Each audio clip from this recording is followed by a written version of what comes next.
Club Shay Shay is getting messier and messier. It's almost like Wendy Williams didn't go anywhere. She just got a wait set. The number one job of somebody that sold their soul in Hollywood is to act like it didn't happen. They all do the same job. I don't want to be, don't manipulate me. I don't know that person. If you say that one more time, I'm going to choke the shit out of you when I see you. DL Hughley just dropped some serious tea about Shannon Sharpe, and it's causing a major stir. According to Hughley, Shannon is in hot water for allegedly selling himself to industry gatekeepers, and now he's paying the price. But Hughley isn't the only one saying this. Word on the street is Shannon is facing a storm of allegations, and some insiders claim he might be the next big name to fall.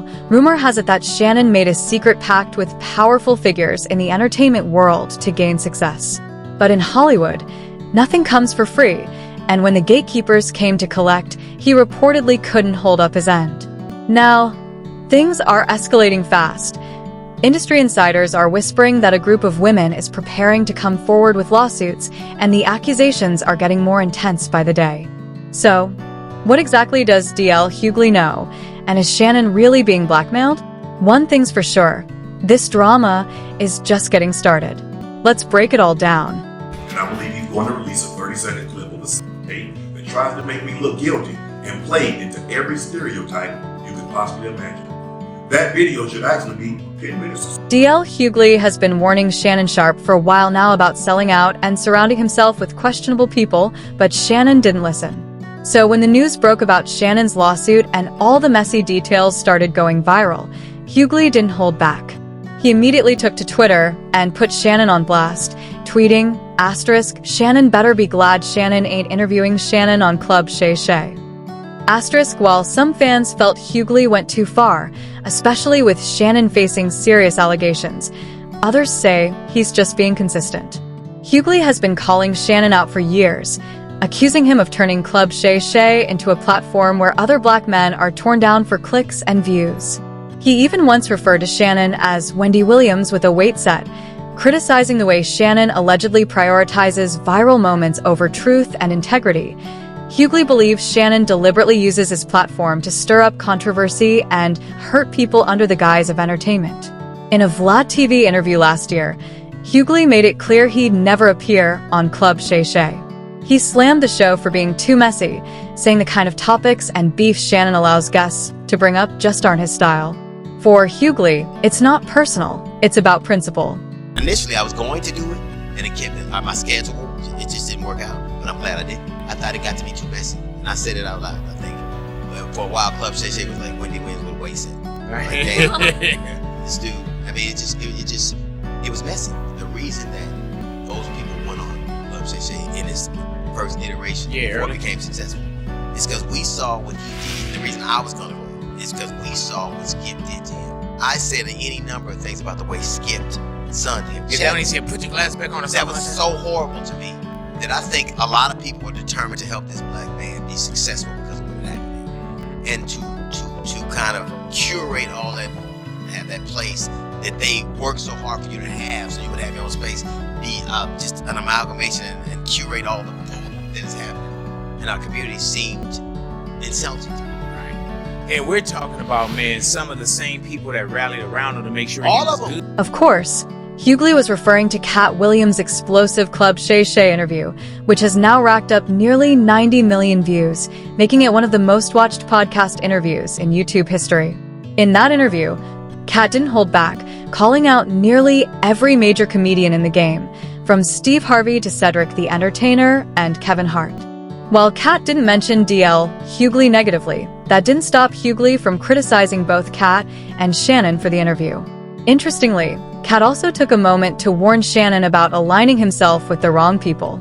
At the time, viewers thought Cat was just joking when he said Shannon had a weird allegiance to losers, but it turns out he may have been dead serious.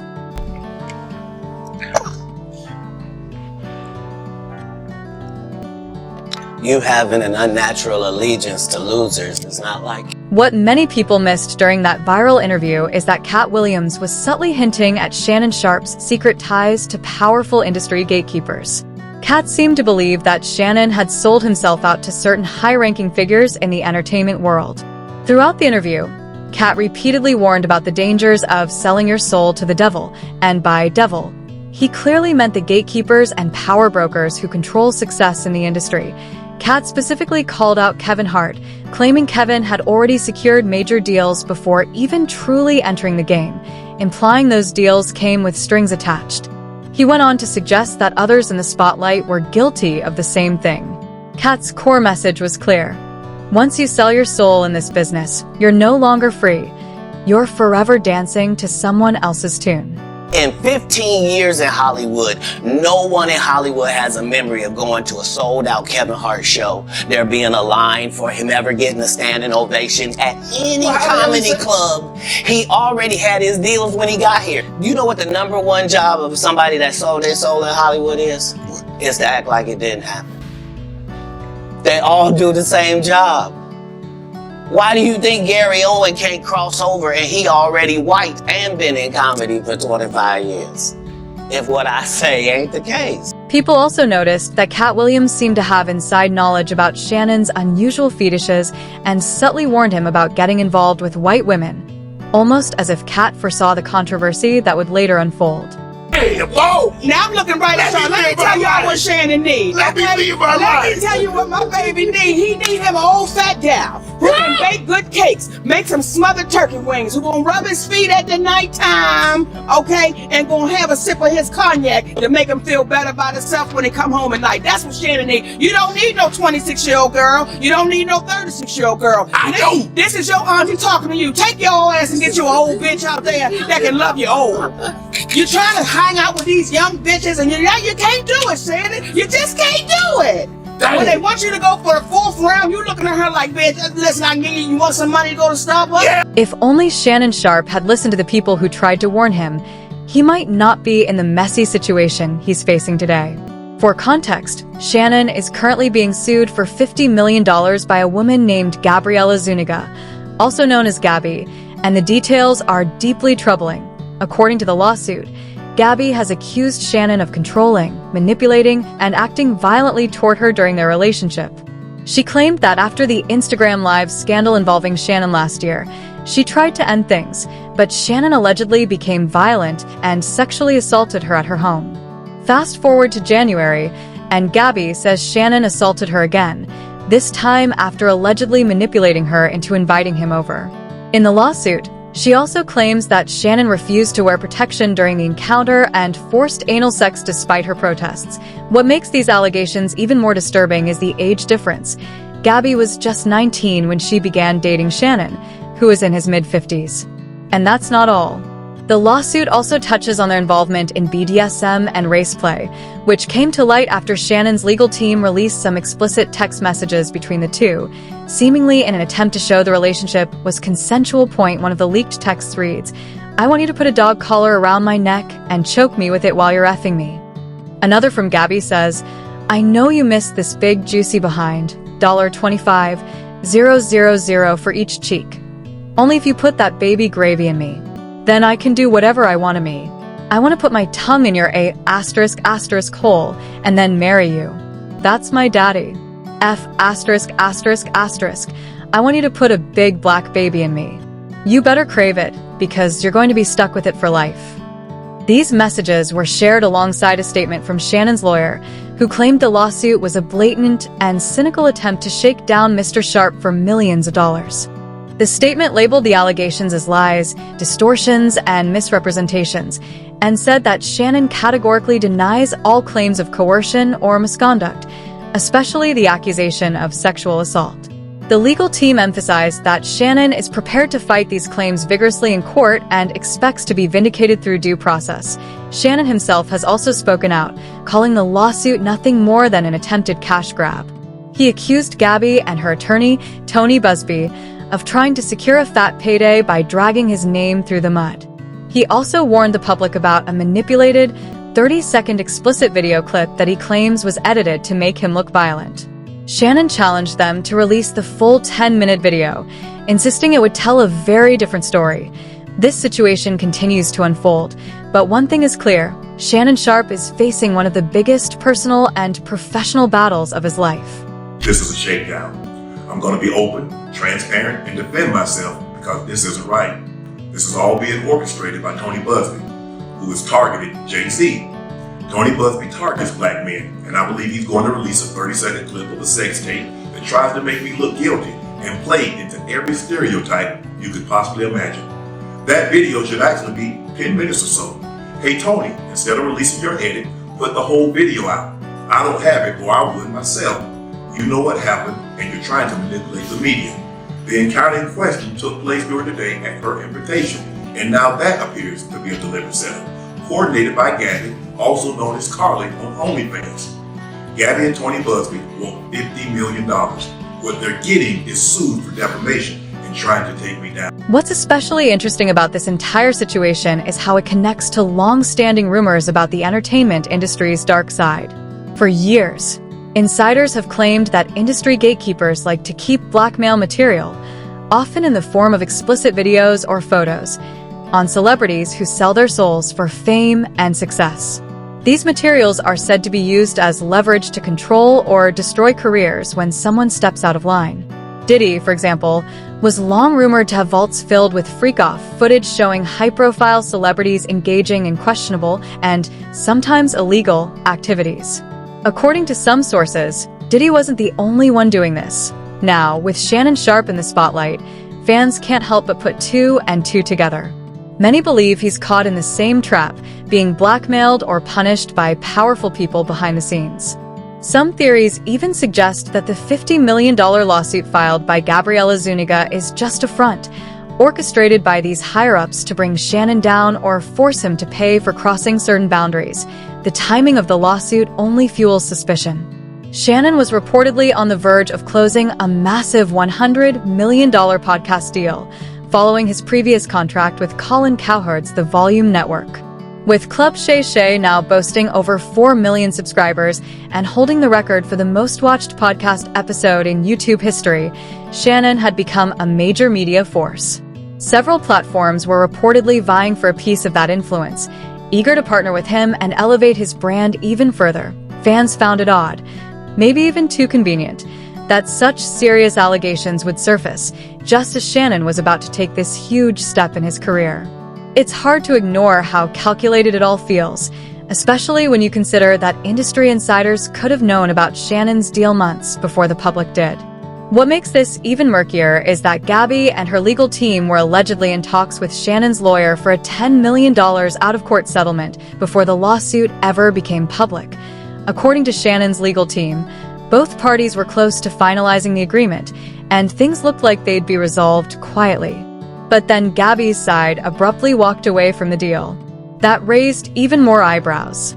Why would someone walk away from $10 million unless they had something bigger, something more damaging? Some say Shannon offering to settle at all makes him look guilty. After all, if he were completely innocent, wouldn't he want to fight the allegations in court to clear his name?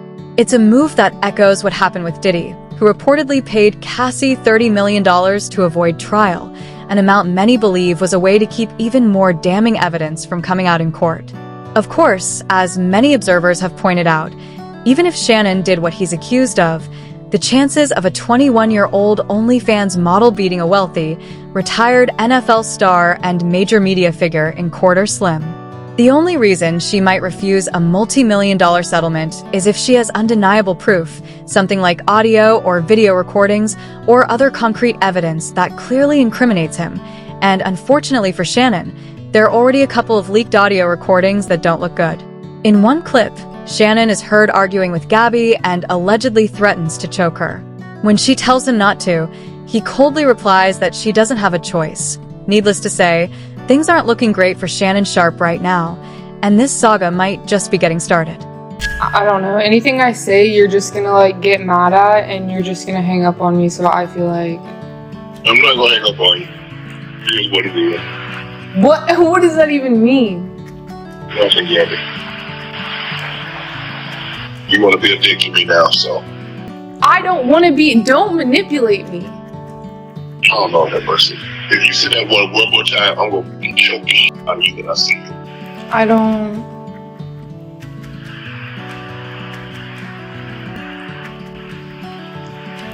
You know what? Well, I don't want to be choked. Yes, you do. I don't think you have a choice in the matter. The second audio clip is similar, but this time Shannon allegedly threatens to do the same thing in public. Wait.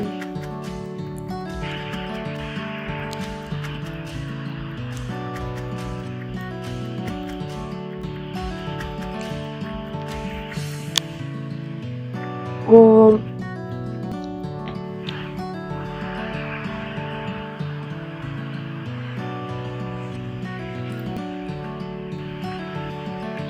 I don't.